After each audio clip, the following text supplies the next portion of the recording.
흥선대원군은 조선을 살리려 했던 인물이었습니다. 그런데 왜 우리는 그를 영웅이 아니라 실패한 인물로 기억할까요?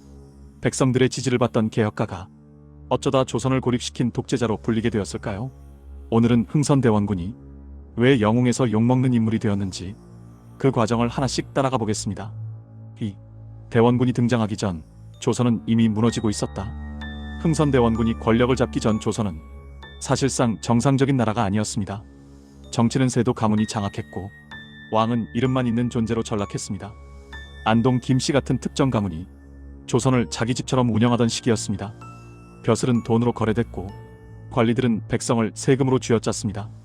문제는 여기서 끝이 아니었습니다. 세상은 이미 조선을 앞질러 가고 있었습니다.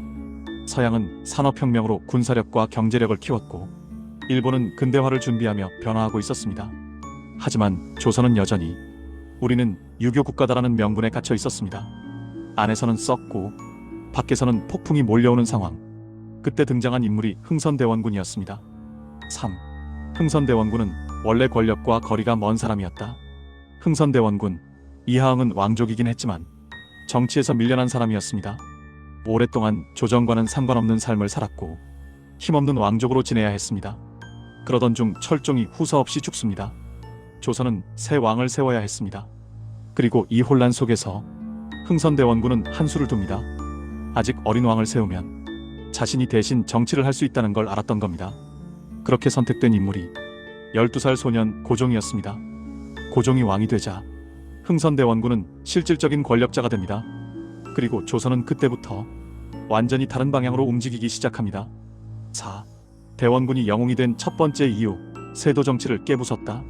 흥선대원군이 처음부터 욕먹었던 건 아닙니다. 처음엔 오히려 백성들이 환호했습니다. 그 이유는 단순했습니다. 대원군은 세도 정치를 정면으로 공격했기 때문입니다. 수십 년간 조선을 장악했던 권력 가문들을 대원군은 강제로 밀어냈습니다. 그동안 누구도 건드리지 못했던 기득권을 한순간에 무너뜨린 겁니다. 관리들은 두려워했지만 백성들은 속이 시원했습니다. 드디어 나라가 움직인다. 그렇게 느낀 사람들이 많았습니다. 5. 대원군이 영웅이 된 두 번째 이유, 백성을 착취하던 세금을 손보려 했다. 조선 후기에는 삼정의 문란이 심각했습니다. 전정, 군정, 환곡, 세금과 군역, 곡식 대여 제도였습니다. 하지만 실제로는 관리들이 백성을 뜯어먹는 도구가 되어버렸습니다.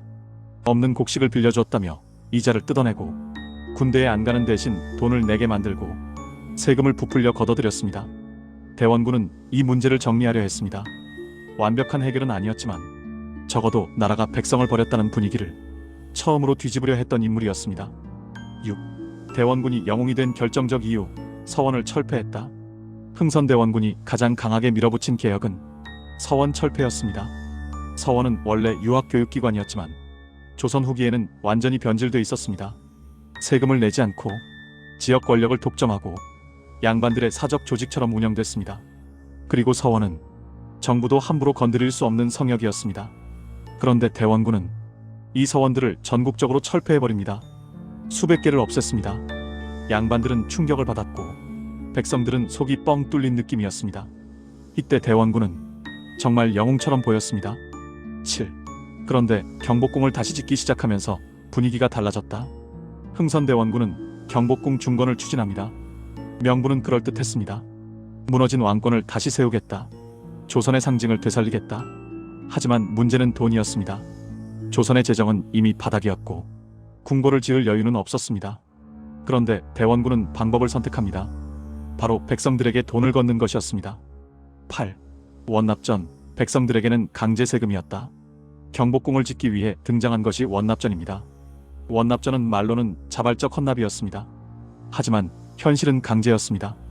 백성들은 돈을 내지 않으면 압박을 받거나 처벌을 받았습니다. 그리고 돈만 문제가 아니었습니다. 사람도 동원됐습니다. 많은 백성이 강제로 끌려가 노동을 했고 병들거나 죽기도 했습니다. 대원군이 추진한 경복궁은 조선의 상징이었지만 백성에게는 피로 세워진 건물이었습니다. 이때부터 대원군을 바라보는 시선이 조금씩 바뀌기 시작합니다. 9. 대원군의 최대 논란, 쇄국 정책이었다. 흥선대원군이 욕을 먹는 가장 큰 이유는 쇄국 정책 때문입니다. 대원군은 서양 세력을 철저히 배척했습니다. 문을 열면 조선은 끝난다. 그렇게 믿었습니다. 이 생각은 이해할 수 있는 부분도 있습니다. 당시 서양은 아시아 국가들을 침략했고 청나라는 아편전쟁으로 무너지고 있었습니다. 대원군은 그 모습을 보며 조선도 같은 길을 갈까 두려워했던 겁니다. 하지만 문제는 조선이 세계의 흐름을 읽지 못하게 됐다는 점입니다. 문을 닫는 순간 조선은 변화할 기회를 스스로 버리게 됩니다. 10.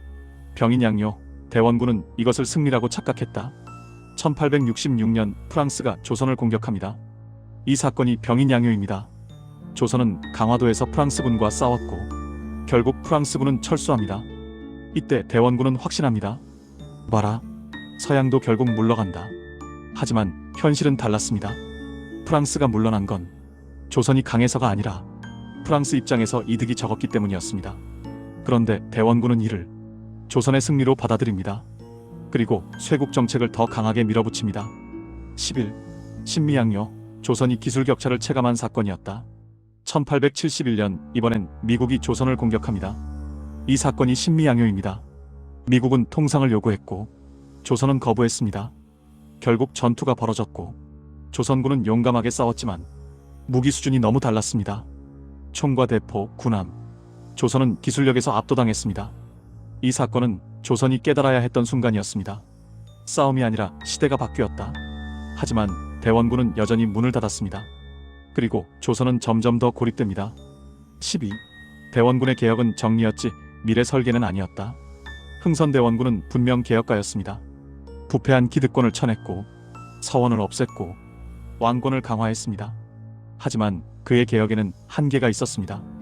그는 내부를 정리하는 데 집중했지만 조선이 살아남기 위한 미래 전략은 만들지 못했습니다. 근대식 군대 개편, 산업 기반 구축, 기술 도입, 외교 전략 변화, 이런 변화가 없으면 조선은 외세에 휘둘릴 수밖에 없었습니다. 그런데 대원군은 조선을 조선답게 유지하려 했습니다. 결국 그 선택이 조선의 생존 가능성을 더 좁혀버립니다. 13.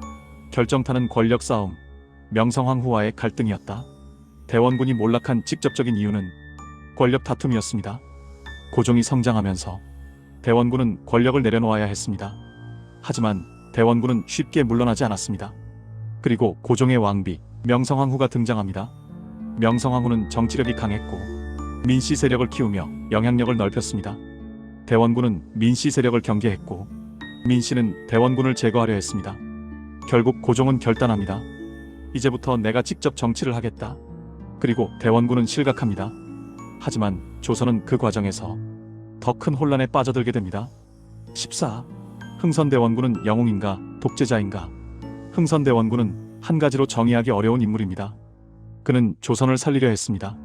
그리고 실제로 부패한 기득권을 무너뜨렸습니다. 하지만 동시에 그는 시대 변화를 받아들이지 못했습니다. 조선의 자존심을 지키려 했지만 세계는 이미 조선을 기다려주지 않았습니다. 대원군은 나라를 지키려 했지만 그 방식이 결국 나라를 더 위험하게 만들었습니다. 그래서 그는 영웅과 독재자라는 평가를 동시에 받습니다. 15. 결론. 대원군이 욕먹는 진짜 이유. 흥선대원군이 욕을 먹는 이유는 단순합니다. 그는 조선을 바로잡았지만 조선이 살아남을 길을 만들지는 못했기 때문입니다. 부패한 구조를 무너뜨리는 데는 성공했지만 다가오는 시대의 파도를 준비하지 못했습니다. 그리고 그 결과 조선은 더 큰 혼란 속으로 들어갑니다. 대원군은 조선을 지키려 했지만 그 선택이 결국 조선을 고립시켰습니다. 흥선대원군의 이야기는 단순한 역사 속 인물 평가가 아닙니다. 이 이야기는 우리에게 한 가지 교훈을 남깁니다. 지금의 문제를 해결하는 것과 미래를 준비하는 것은 완전히 다르다는 것입니다. 개혁은 단순히 부패를 없애는 것이 아니라 다가올 변화를 준비하는 과정이어야 합니다. 흥선대원군은 조선을 사랑했습니다. 하지만 그 사랑만으로 시대의 흐름을 이길 수는 없었습니다. 여러분은 어떻게 생각하시나요? 흥선대원군은 조선을 살리려 했던 개혁가였을까요? 아니면 조선을 멈춰 세운 독재자였을까요? 댓글로 여러분의 의견을 남겨주세요.